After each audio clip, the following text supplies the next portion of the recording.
Assalamu alaikum students. I hope you are all fine. Students, open your English book page number 2. Today we are going to learn our first lesson. Its topic is patience. Patience means sabr. Students, in this chapter we are going to learn about Hazrat Muhammad sallallahu alaihi wasallam patience. इस lesson में हम हज़रत Muhammad सल्लल्लाहु अलैहि वसल्लम के बारे में पढ़ेंगे, उनकी शख्सियत के बारे में और किस तरह उन्होंने पेशेंस का यानी कि मुख्तलिफ़ मौक़ों पर सब्र का इजहार किया। How he was treated in the early days of preaching Islam, और जब आप सल्लल्लाहु अलैहि वसल्लम ने इस्लाम की तबलीग करना शुरू की तो किस तरह लोगों ने आपके साथ सलूक किया और आपका उस पर रिएक्शन क्या था, ये सब चीज़ें हम इस लेसन में पढ़ेंगे। Let's start the reading of this lesson. Everyone in the world need some inspiration. इस दुनिया में हर इंसान को रूहानी फिजान की ज़रूरत होती है। We get inspired and make someone our role model और आइडियल टू बी फॉलोड। हम क्या करते हैं, हम भी किसी न किसी से इंस्पायर होते हैं और उसको अपना रोल मॉडल बना के उसको फॉलो करते हैं ताकि अपनी ज़िंदगी को अच्छे तरीके से गुजार सकें। In the same way I have my own role model too, who is none other than हज़रत मोहम्मद सल्लल्लाहु अलैहि वसल्लम। इसी तरह मेरे पास भी एक रोल मॉडल है जो कोई और नहीं बल्कि हज़रत मोहम्मद सल्लल्लाहु अलैहि वसल्लम है। स्टूडेंट्स, आपने इस पूरे लेसन की एज इट इज़ रीडिंग करनी है और जिन वर्ड्स को मैंने यहाँ पे राइट किया उनके मीनिंग आपने अपनी बुक पे राइट करने हैं। लेसन नंबर 1 के क्वेश्चन आंसर देखिए। क्वेश्चन नंबर 1 है, how did the people of Taif treated रसूलुल्लाह सल्लल्लाहु अलैहि वसल्लम। ताइफ के लोग रसूलुल्लाह सल्लल्लाहु अलैहि वसल्लम के साथ किस तरह सलूक करते थे। दे pelted him with pebbles, mocked him and rejected his message. उन्होंने क्या किया, आपको ज़ख्मी किया पत्थरों के साथ, आपका मजाक उड़ाया नाउज़ बिल्ला, और आपका मैसेज जो था, आपका पैगाम, उसको रिजेक्ट कर दिया, उसे कबूल करने से इनकार कर दिया। क्वेश्चन नंबर 2 है, वाई वाज रसूलुल्लाह सल्लल्लाहु अलैहि वसल्लम कॉल्ड सादिक एंड अल अमीन। ही सल्लल्लाहु अलैहि वसल्लम वाज कॉल्ड सादिक एंड अल अमीन for his honest nature. Question number 3 is, how did रसूलुल्लाह सल्लल्लाहु अलैहि वसल्लम ट्रीट हिज ओपोनेंट्स। रसूलुल्लाह सल्लल्लाहु अलैहि वसल्लम अपने मुखालफिन के साथ किस तरह सलूक करते थे। ही सल्लल्लाहु अलैहि वसल्लम treated them with love and peace. Students, आपने इन क्वेश्चन आंसर्स को अपनी नीट कॉपी पे अच्छे से राइट करना है और इन्हें याद करना है। Now move to the next activity, it's silent letters. Silent letters are spelled in a word but not pronounced. Silent letters ऐसे अल्फाज होते हैं जो वर्ड में इस्तेमाल तो होते हैं लेकिन जब उन्हें प्रोनाउंस करते हैं, उन्हें बोलते हैं, तो उनकी आवाज़ नहीं आती। Hamza and Ajlan are my school friends. अब जब हम स्कूल वर्ड प्रोनाउंस करते हैं तो इसमें एच जो है वो साइलेंट है, इसकी आवाज़ नहीं आती। नेक्स्ट एक्टिविटी है हमारे पास डायलॉग। डायलॉग का मतलब होता है मुकालमा, यानी कि आपस में बातचीत करना। दो लोग जब आपस में बातचीत करते हैं, गुफ्तगू करते हैं, तो उसे हम मुकालमा कहते हैं। अब यहाँ पे हमारे पास दो करैक्टर्स हैं, एक अली है, दूसरा है दानिश। अली और दानिश जो है वो आपस में बातचीत कर रहे हैं, तो इस चीज़ को हमने क्या किसका नाम दिया है, डायलॉग का। स्टूडेंट्स, आपने भी इस तरह इस डायलॉग की घर पे प्रैक्टिस करनी है अपनी वालदा के साथ या अपनी बहन भाई के साथ। नेक्स्ट एक्टिविटी हमारे पास digraph, trigraph and silent letters. A digraph is a sound made by the combination of two letters. A trigraph is a sound made by the combination of three letters. Digraph क्या होता है, एक ऐसा group होता है जिसमें दो letters combine करके एक साउंड देते हैं, और ट्राइग्राफ एक ऐसा कम्बिनेशन होता है जिसमें थ्री लेटर्स मिलकर एक साउंड देते हैं। For example, the farmer is cutting wheat. अब यहाँ पे WH जो है वो एक साउंड दे रहे हैं। ट्राइग्राफ में the boys are playing with match, TCH जो है वो मिलकर एक साउंड दे रहे हैं। साइलेंट लेटर में हमारे पास है, सना इज क्लाइंबिंग द माउंटेन्स। अब यहाँ पे क्लाइंबिंग में जो बी है वो साइलेंट है, यानी कि उसकी आवाज़ नहीं आ रही। स्टूडेंट्स, आपने इन लाइंस को ज़रूर अंडरलाइन करना है अपनी बुक पे। नेक्स्ट एक्टिविटी है, read the given text, circle the digraph in red, trigraph in green and the silent letters in blue. जो डायग्राफ होंगे उनको रेड के साथ सर्कल करना है, रेड कलर के साथ। जो ट्राइग्राफ होंगे उनको ग्रीन के साथ, और जो साइलेंट लेटर्स होंगे उनको ब्लू के साथ आपने सर्कल करना है। इस एक्टिविटी को एज इट इज़ अपनी बुक पे सॉल्व करें। Read the given paragraph and notice the use of topic sentence and spotting details. Students, हमारे पास जब एक न्यू पैराग्राफ होता है उसको तो उसका फर्स्ट जो सेंटेंस होता है उसको कहते हैं टॉपिक सेंटेंस, और उससे जो नीचे वाले सेंटेंसेस होते हैं उन्हें हम कहते हैं स्पॉटिंग सेंटेंस। पहला sentence topic sentence, for example, Ayesha is a good friend of Aslan who helped him in his difficult time. अब यहाँ पे जो जिस लाइन को मैंने अंडरलाइन किया है वो हमारे पास टॉपिक सेंटेंस है, और बाकी जो है उससे नीचे सेंटेंसेस उन्हें हम कहते हैं spotting sentences. Supporting sentences mean यानी कि ये सेंटेंसेस जो हैं वो इस पहले सेंटेंस की मदद करते हैं और एक पूरा पैराग्राफ हमारे पास बन जाता है। Now move to the next activity, read the main idea of the paragraph given on the previous page. अब जो पीछे वाले पेज पे हमने पैराग्राफ देखा था उसका मेन आइडिया है A good friend is one who helps us in times of need. Such a friend is definitely a valuable asset. Move to the next activity, filling the blanks है। Students आप जब lesson को अच्छे से read करेंगे तो filling the blanks को आप अच्छे से फिल कर पाएंगे। फर्स्ट है रसूलुल्लाह सल्लल्लाहु अलैहि वसल्लम was called dash due to his truthfulness. First filling the blanks में आएगा सादिक एंड अल अमीन। बाकी एक्टिविटीज़ को अपने लेसन को अच्छे से रीड करके उन्हें फिल करना है। नेक्स्ट एक्टिविटी है read an incident from the internet about patience and note it on your notebook. आपने इंटरनेट से आपने एक पैराग्राफ लेना है पेशेंस का और उसे अपनी नीट कॉपी पे राइट करना है। नेक्स्ट टाइम हमारे पास read the given words with their meanings. इस साइड पे हमारे पास वर्ड्स लिखेंगे, इस साइड पे उनके मीनिंग्स हैं, तो आपने इन वर्ड्स के जो मीनिंग्स हमें दिए गए हैं वो अच्छे से याद करने हैं।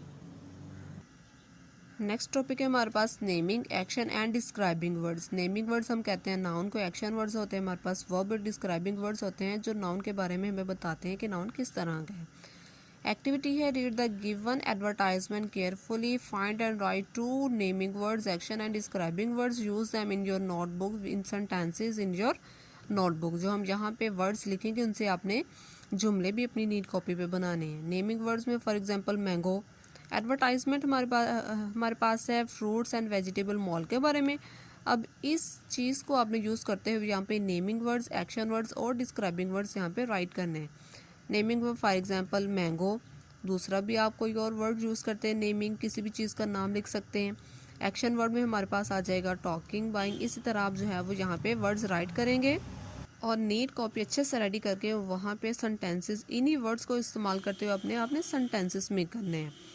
Filling the missing letters to complete the words. यहाँ पे कुछ लेटर्स है वो मिसिंग है, हमने उन्हें लिखकर वर्ड को कंप्लीट करना है, यानी कि WO और L डैश यहाँ पे D लगा गया तो ये वर्ड बन गया वर्ड। इसी तरह ये जो मिसिंग लेटर्स है आप उन्हें अच्छे से फिल करेंगे।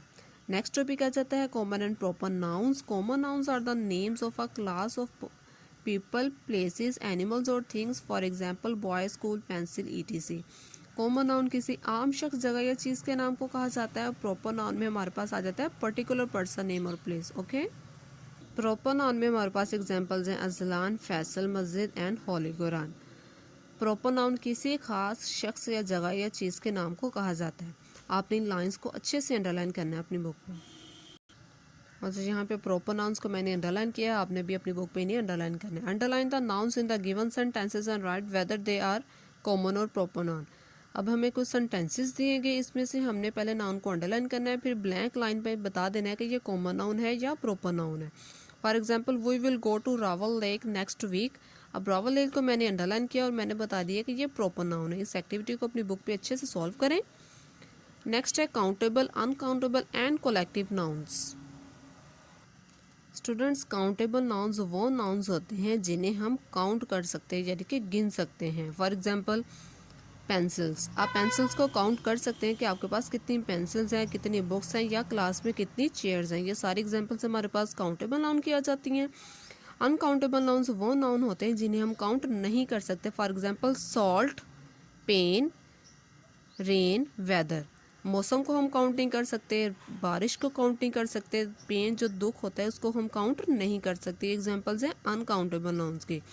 और कलेक्टिव नाउन्स होते हैं। Collective nouns are the names of for a group of people, things और for a collection. Collective nouns होते हैं वो हमें एक ग्रुप के बारे में हमें बताया जाता है। For example bunch of grapes, grapes का एक, अंगूरों का एक गुच्छा। डजन बनानास, एक दर्जन केले। ये हमारे पास आ जाती है एग्जाम्पल्स कलेक्टिव नाउन्स के।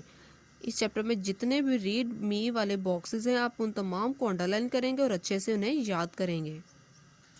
स्टूडेंट्स, नेक्स्ट एक्टिविटी है write 3 countable, uncountable and collective nouns in your notebook, then use this nouns in your sentences. आपने अपनी नीट कॉपी अच्छे से रेडी करके 3 countable, uncountable and collective noun की 3 एग्जांपल्स लिखने के बाद उनसे जुमले भी अपनी कॉपी पे बनाने हैं। नेक्स्ट है articles. There are 2 articles here, a and an. यहाँ पे 2 आर्टिकल दिए गए हैं। बेसिकली 3 आर्टिकल्स होते हैं, ए एंड द। यहाँ पे हम 2 आर्टिकल्स के बारे में पढ़ेंगे। रीड मी क्या कह रहा है, A is used before a noun starting with a consonant. The article an is used before a vowel sound. Article a हमारे पास जो है वो इस्तेमाल होते हैं कॉन्सोनेंट्स के साथ, और आर्टिकल एन इस्तेमाल होते हैं ऐसे वर्ड्स के साथ जो वाउल साउंड के साथ शुरू होते हैं। फॉर एग्जांपल अम्ब्रेला यू से स्टार्ट हो रहा तो उसके पहले हमने एन यूज़ किया। ट्री टी यानी कि कॉन्सोनेंट से स्टार्ट हो रहा तो इससे पहले हमने ए इस्तेमाल किया। Tick the correct option. आपने इस लाइन को अच्छे से पढ़ना है और देखना है कि हमने इसके साथ आर्टिकल ए यूज़ करना है या एन यूज़ करना है। फॉर एग्जांपल यहाँ पे बुक है तो मैंने इसके साथ ए का इस्तेमाल करना है क्योंकि ये कॉन्सोनेंट से स्टार्ट हो रहा है। तो ए पे टिक करने के बाद आपने फिलिंग द ब्लैंक्स को फिल ज़रूर करना है। स्टूडेंट्स नेक्स्ट एक्टिविटी हमारे पास एडजेक्टिव्स। एडजेक्टिव्स का मतलब होता है वो तमाम अल्फाज जो नाउन को क्वालिफाई करते हैं यानी कि डिस्क्राइब करते हैं कि एक नाउन हमारे पास किस तरह का है। स्टूडेंट्स यहाँ पे एडजेक्टिव की 6 काइंड्स बताई गई हैं। How many kinds of adjective? 6। For example colour, size, shape, quality, origin, quantity and number. Colour में रंग, ऐसा एडजेक्टिव जो हमें नाउन के कलर के बारे में बताता है। For example red dress. Size होता है हमारे पास उस चीज़ के, उस नाउन का साइज़ क्या है, यानी कि बिग हाउस, घर जो है वो बड़ा है। शेप, उस नाउन के शेप के बारे में बताने, यानी कि डाइनिंग टेबल जो है वो राउंड है। क्वालिटी, उसकी सिफ्त, खूबी या खामी के बारे में बताया जाता है, यानी कि Zalan is an honest child. Honest जो है वो ईमानदार, यानी कि वो क्वालिटी है। ओरिजिन हमें बताता है कि एक चीज़ जो है वो कहाँ से बिलोंग करती है, कहाँ से उसका ताल्लुक है। फॉर एग्जांपल महा इज़ अ पाकिस्तानी गर्ल। अब यहाँ पे पाकिस्तानी जो है वो हमारे पास ओरिजिन एडजेक्टिव है। इसी तरह क्वांटिटी और क्वालिटी में आ जाता है। ये हमें बताते हैं कि किसी चीज़ की तादाद या मिकदार कितनी है। There were many trees in the park. Park में बहुत ज़्यादा दरख्त है। मैंने यहाँ पे क्वांटिटी को शो कर रहा है। आपने लाइंस को अच्छे से रीड करना है और अच्छे से अंडरलाइन भी करना है। Next activity it put the following adjectives in the correct boxes. अब यहाँ पे हमें 12 वर्ड्स दिए गए हैं और 6 हमारे पास चार्ट्स हैं। फर्स्ट चार्ट है हमारे पास एडजेक्टिव ऑफ क्वालिटी। आपने इन वर्ड्स को अच्छे से पढ़ के उसकी करेक्ट एग्जांपल को यहाँ पे पुट करना है। फॉर एग्जांपल पहली है एडजेक्टिव में यानी कि क्वालिटी, उसकी खुसूसियत क्या है, इंटेलिजेंट एंड ट्रूथफुल। इसी तरह आप एडजेक्टिव ऑफ शेप और बाकी जो चार्ट्स हैं वो इन एग्जांपल्स को यूज़ करते हुए फिल करेंगे। नेक्स्ट एक्टिविटी आ जाती है हमारे पास read the given words with their syllable division. Multi syllable words have more than one syllable. अब हमने एक वर्ड को रीड करना है और उसमें देखना है कि एक वर्ड में कितने सिलेबल्स हैं, यानी कि हम उसमें कितनी आवाज़ें आ रही हैं। फर्स्ट वर्ड है हमारे पास मॉडल, यानी कि मोड एल 1 और 2। इसमें कितने सिलेबल्स हैं? 2। मोड तक 1 साउंड है और आगे एल की दूसरी साउंड है, यानी कि जब हम इस वर्ड को प्रोनाउंस करते हैं तो कितने वर्ड, एक वर्ड को हम कितने पार्ट्स में ब्रेक कर रहे हैं, यानी कि एक वर्ड कितने पार्ट में टूट रहा है, यानी कि मोड एल। इसमें 2 सिलेबल्स हैं। टॉलरेंस, टॉलरेंस, इसमें 3 सिलेबल्स हैं। इसी तरह आप इन वर्ड्स को अच्छे से पढ़ेंगे।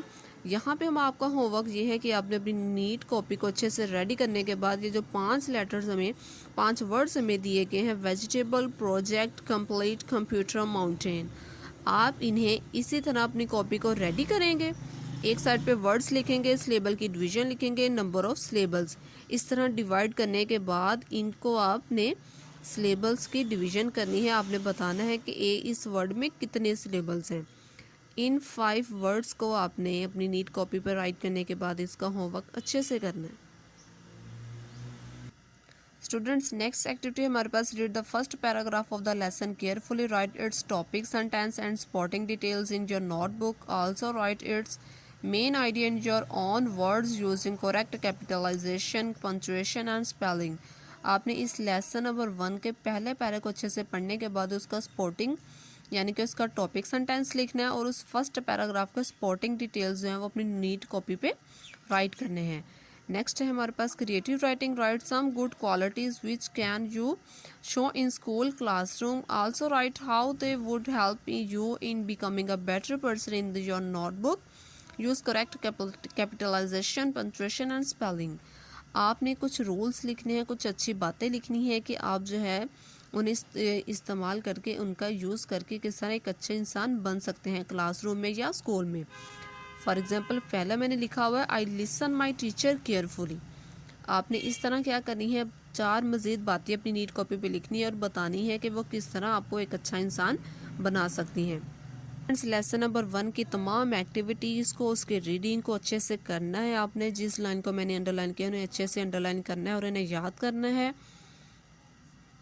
ताकि आपकी अच्छे से तैयारी हो सके। अल्लाह हाफिज़।